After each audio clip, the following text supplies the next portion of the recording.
ठंडी रोटी। एक लड़का था, माँ ने उसका विवाह कर दिया, परंतु वह कुछ कमाता नहीं था। माँ जब भी उसको रोटी परोसती थी तब वह कहती कि बेटा ठंडी रोटी खा लो। लड़के की समझ में नहीं आया कि माँ ऐसा क्यों कहती है, फिर भी वह चुप रहा। एक दिन माँ किसी काम से बाहर गई तो जाते समय अपनी बहू को कह गई कि जब लड़का आए तो उसको रोटी परोस देना। रोटी परोस कर कह देना कि ठंडी रोटी खा लो। उसने अपने पति से वैसा ही कह दिया तो वह चिढ़ गया कि माँ तो कहती ही है, यह भी कहना सीख गई। वह अपनी स्त्री से बोला कि बता रोटी ठंडी कैसे हुई? रोटी भी गर्म है, दाल साग भी गर्म है, फिर तू ठंडी रोटी कैसे कहती है? वह बोली कि यह तो आपकी माँ जाने। आपकी माँ ने मेरे को ऐसा कहने के लिए कहा था, इसलिए मैंने कह दिया। वह बोला कि मैं रोटी नहीं खाऊंगा।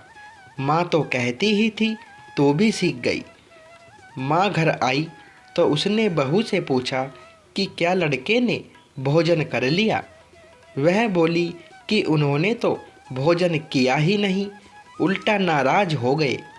माँ ने लड़के से पूछा तो वह बोला कि माँ तू तो रोज़ाना कहती थी कि ठंडी रोटी खा ले और मैं सह लेता था, अब यह भी कहना सीख गई। रोटी तो गर्म होती है, तू बता कि रोटी ठंडी कैसे है? माँ ने पूछा कि ठंडी रोटी किसको कहते हैं? वह बोला सुबह की बनाई हुई रोटी शाम को ठंडी होती है। ऐसे ही एक दिन की बनाई हुई रोटी दूसरे दिन ठंडी होती है। बासी रोटी ठंडी और ताज़ी रोटी गर्म होती है। माँ ने कहा बेटा अब तो विचार करके देख, तेरे बाप की जो कमाई है वह ठंडी बासी रोटी है। गरम ताज़ी रोटी तो तब होगी जब तू खुद कमा कर लाएगा। लड़का समझ गया और माँ से बोला कि अब मैं खुद कमाऊंगा और गरम रोटी खाऊंगा। इस कहानी से यह शिक्षा मिलती है कि विवाह होने के बाद ठंडी रोटी नहीं खानी चाहिए, अपनी कमाई की रोटी खानी चाहिए।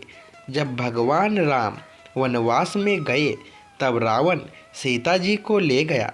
किसी भी रामायण में यह सुनने में नहीं आया कि राम जी ने भरत को समाचार दिया हो कि रावण मेरी स्त्री को ले गया है, तुम मेरी सहायता करो।